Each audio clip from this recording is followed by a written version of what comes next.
السلام عليكم ورحمة الله تعالى وبركاته. أعزائي المشاهدين، أرجو أن تكونوا في تمام الصحة والعافية. اليوم أحب أن أقدم لكم سعر العملات العربية والأجنبية بالجنيه المصري ليوم الخميس 2/3/2017.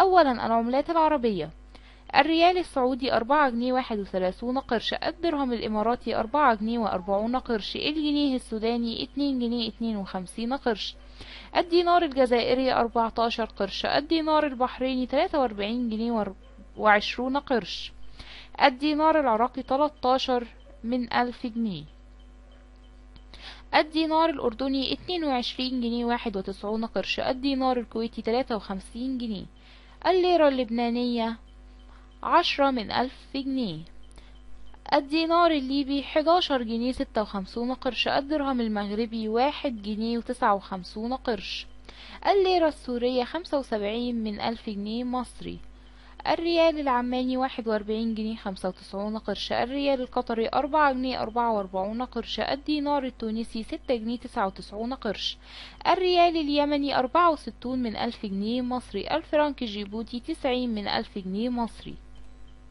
والآن أقدم لكم سعر العملات الأجنبية أمام الجنيه المصري: الدولار الأمريكي 16 جنيه و16 قرش، اليورو الأوروبي 17 جنيه و38 من 1000، الجنيه الاسترليني 19 جنيه 85 قرش، الدولار الكندي 12 جنيه و11 قرش، الدولار الأسترالي 12 جنيه 38 قرش، الين الياباني 14 قرش، الفرنك السويسري 16 جنيه و10 من 1000 قرش، الليرة التركية 4 جنيه و42 قرش، اليوان الصيني 2 جنيه و34 قرش، الروبية الهندية 24 قرش، الريال الإيراني 5 من 10,000 جنيه.